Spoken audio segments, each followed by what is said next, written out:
I've been driving trucks for 20 years. I've seen accidents. I've seen bad weather. But I have never seen anything like what happened last Tuesday.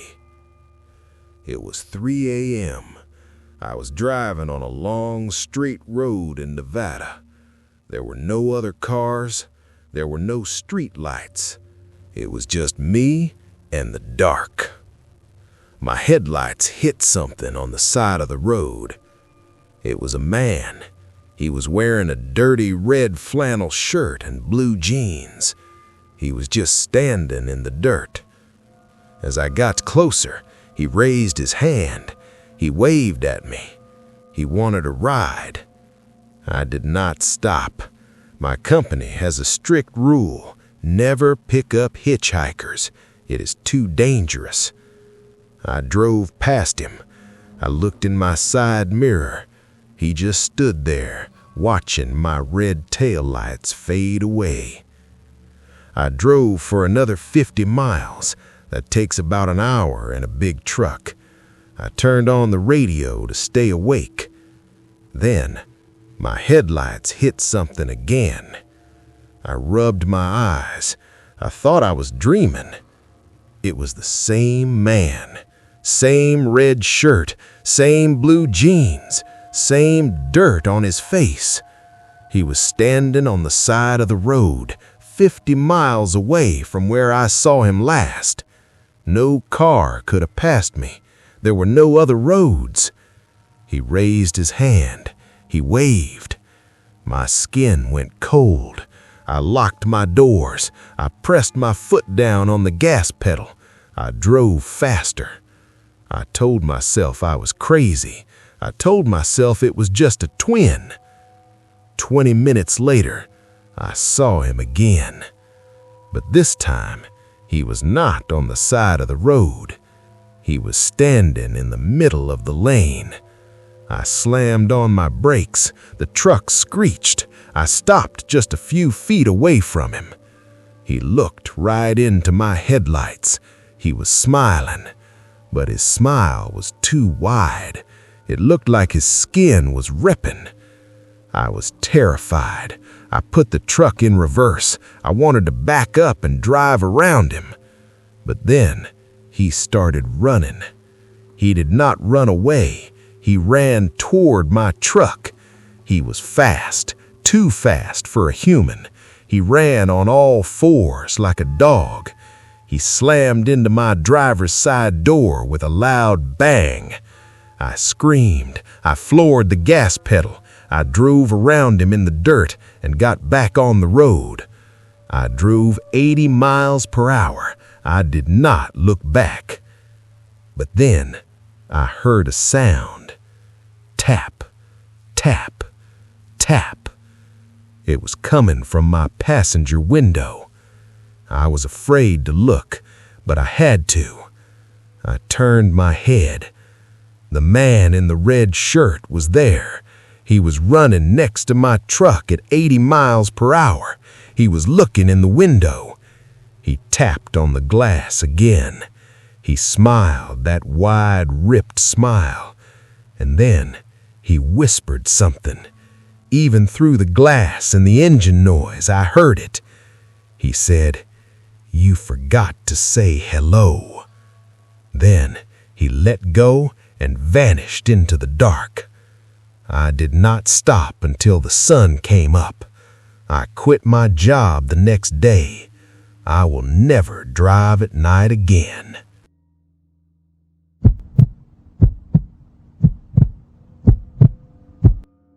I mostly drive the night shift. I like the quiet. But sometimes the quiet gets too loud.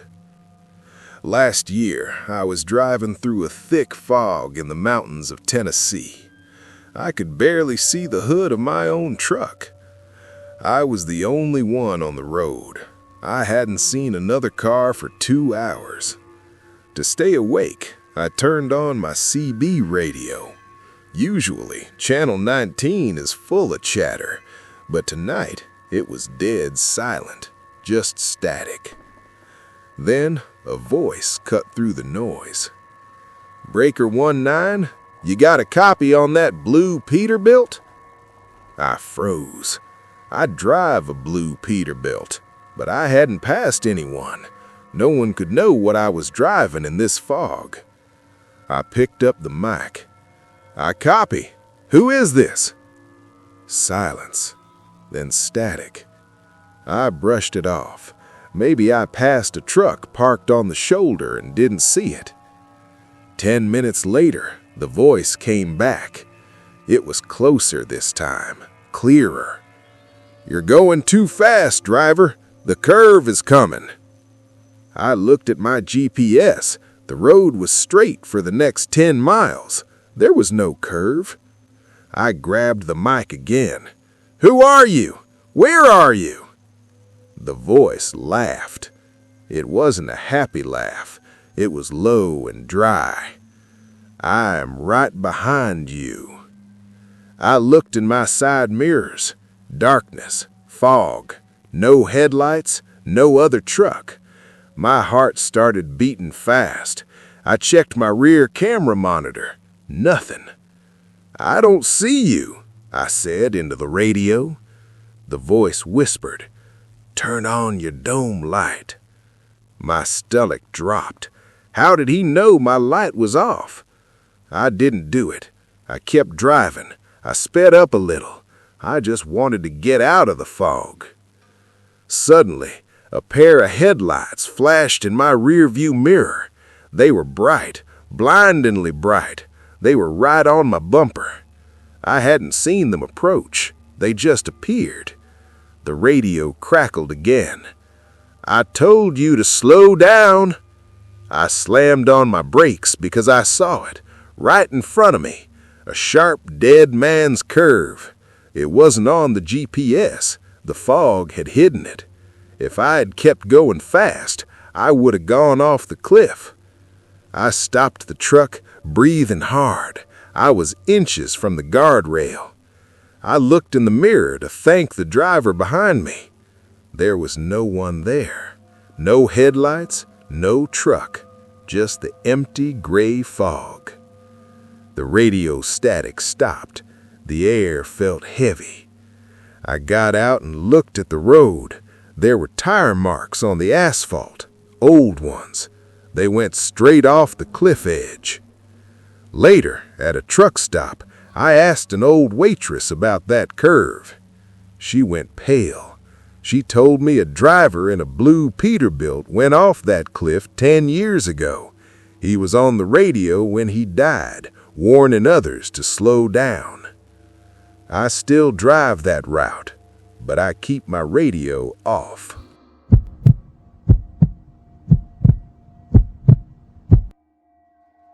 I've been driving for 10 years, and I trust my gut more than I trust my GPS. But last November, I made a mistake. I listened to the machine. I was driving a load of timber through the deep woods of Oregon. It was supposed to be a simple run, but then the snow started. It wasn't just a flurry, it was a whiteout. I couldn't see 5 feet in front of my bumper. My wipers were slapping back and forth, fighting the heavy snow. Then my GPS chimed. It said, "Traffic ahead, recalculating, take next right." I looked at the map. It showed a shortcut that would bypass the main highway. I hesitated.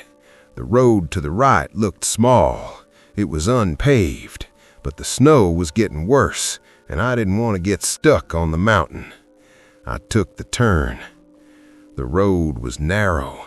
Trees pressed in close on both sides, their branches heavy with snow, like white claws reaching for my truck. I drove for an hour. The GPS said I was only 10 minutes from reconnecting to the highway. But then the pavement ended. I was on dirt. My tires crunched over frozen mud.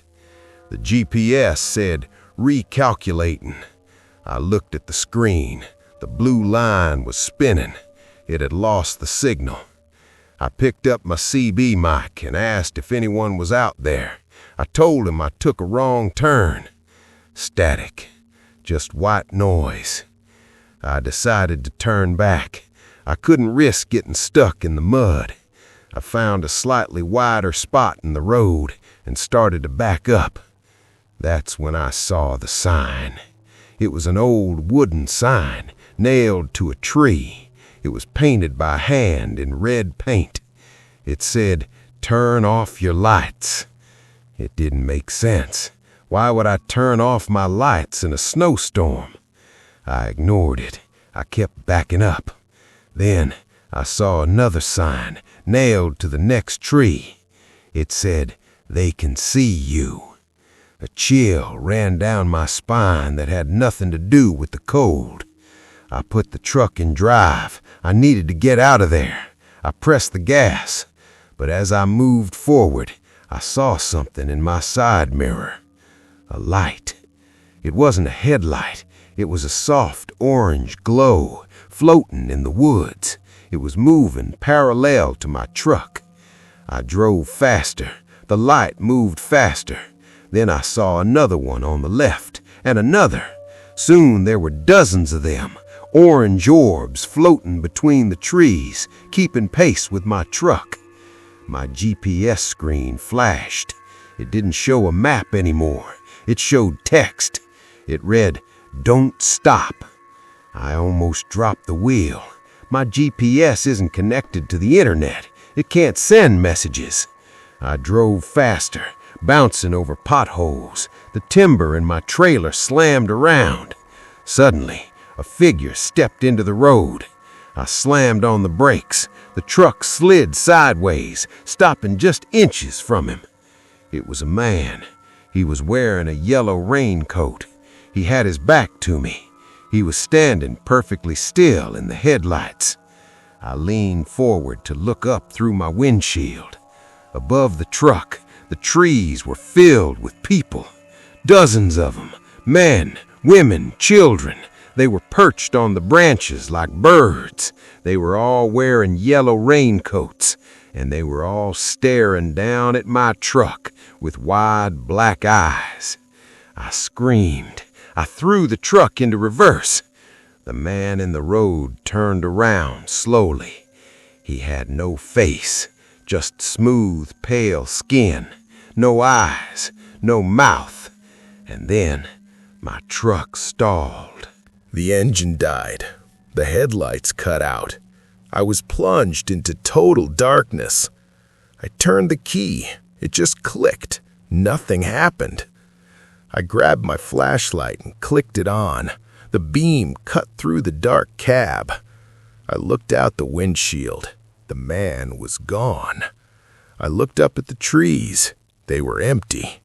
The orange lights were gone. It was dead silent. No wind, no snow falling. It was like the world had paused. Then a tapping started. Tap, tap, tap. It was coming from the roof of the cab. I held my breath. Tap, tap, tap. It moved. It sounded like fingernails tapping on the metal. It moved from the center of the roof to the passenger side, down to the window. I shined my flashlight at the passenger window. A hand was pressed against the glass. It was pale. It had too many fingers, 7 or 8 long, broken fingers. I locked the door. It was already locked, but I checked it anyway. A voice came from outside. It wasn't muffled by the glass. It sounded like it was inside my head. It whispered, "Open the door, little pig." I scrambled into the sleeper berth in the back. I pulled the curtains shut. I grabbed my tire thumper, a heavy wooden club I keep for protection. The truck shook. Something heavy had landed on the hood. I heard the metal groan. The voice whispered again, "We just want to look at you." I closed my eyes. I remembered the sign, "Turn off your lights." I I clicked my flashlight off. I sat in pitch blackness. The shaking stopped. For 10 minutes I sat there. My heart was hammering so loud I thought they could hear it. Then my GPS spoke. It was loud in the silence. It said, "You have arrived at your destination." I peeked through the curtains. The headlights were back on, but I hadn't touched them. The truck was running. I hadn't turned the key, and I wasn't in the woods anymore. I was parked on the main street of a town. It looked like a town from the 1950s. Old brick buildings, a diner with a neon sign, a gas station with vintage pumps. But everything was gray. There was no color. The buildings, the street, the sky, all shades of gray. And it was empty. No cars, no people. My GPS spoke again. Delivery required. I didn't want to get out, but the fuel gauge was on empty. I had half a tank 5 minutes ago. Now it was dry. I had to find fuel. I grabbed my coat and my tire thumper. I opened the door. The air smelled like ozone and burnt hair. I walked toward the gas station. My boots made no sound on the pavement. I saw a newspaper dispenser. I looked at the paper inside. The date was November 12, 1954. The headline read, "Whole town vanishes overnight." I backed away. I heard a bell ring. The door to the diner opened. A woman walked out. She was wearing a gray waitress uniform. She was holding a pot of coffee. She smiled at me and said, "You're late, honey." My voice cracked as I asked her where I was. She said, "You're at the end of the road." She poured coffee onto the sidewalk. It wasn't liquid. It was dust, black dust. She said, "We've been waiting for the timber. We need to build the fires." I asked, "What fires?" She pointed behind me. I turned around. In the distance, where the road should have been, there was a wall of fire. It was green, it was silent, and it was moving toward the town. She whispered, "The fires that keep them away." I looked back at her. Her face was cracking, like old porcelain.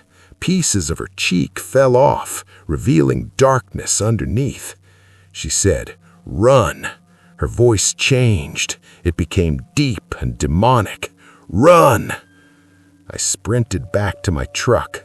The ground started to shake. The buildings around me began to crumble, turning into ash. I jumped into the driver's seat.